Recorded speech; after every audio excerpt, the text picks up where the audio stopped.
Yo, what's up mga kaibigan? Nalina tayo magkwentuhan. Kahapon nga ay madami ang nagulat nang i-trade ng San Antonio Spurs ang 6'1" Rob Dillingham na sinasabi ng madami bilang ang one of the best point guards sa draft class na ito.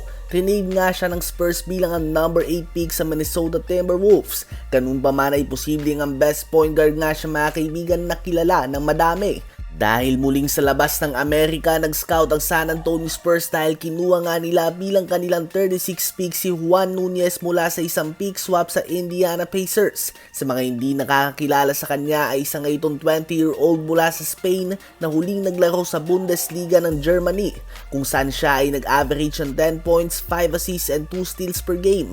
Halos same stats lang nga yan kay Josh Giddey noong nasa NBL ito. Siya ay may tangkad na 6'5" without shoes and 6'6" and a half naman kapag nakasapatos na. Naglalaro ng point guard position and arguably the best pick and roll passer sa draft na ito. Kung papanoorin mo ang kanyang highlights, easily ay may kita mong influence ng arguably the greatest point guard sa history ng Spain na si Ricky Rubio. Habang sa mga Spurs fan naman ay maaalala nga nila ang mga napakagandang pasa ni Manu Ginobili noon na pinili nila bilang 57 pick ng NBA draft noon at nagkampiyon ng 4 na beses sa franchise na ito. Posibleng ginto ang nahanap ng San Antonio Spurs sa second round. Madami ng Europeans na hindi gaanong pinansin sa draft noon ang naging maganda ang performance sa NBA. And under Coach Pop, walang duda na may ilalabas niya ang best mo at may de-develop kanya ng tama. Perfect fit nga ito kay Wemby at sa kultura ng Spurs. Isang European talent na hindi gaanong flashy at pang-highlights ang laruan tulad ni Rob Dillingham. Isang point guard na mahusay sa pick and roll na tiyak na makikita natin na mga gamit kasama si Victor Wembanyama.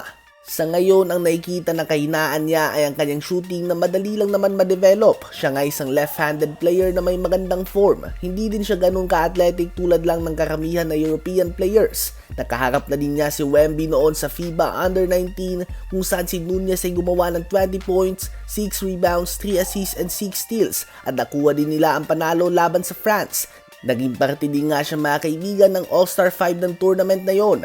Definitely not a finished product. Madami pang ang pwedeng ma-improve sa kanya. Siya yung mga tinatawag na project player. Inaasahan na siya ay magagaling muna sa bench ng Spurs at maglalaro ng point guard position sa likod ni Devin Vassell dahil expected na iti-trade nila si Trey Jones. May kita din nga sa draft room ng San Antonio Spurs na andon ng kanilang legends Tim Duncan at Manu Ginobili.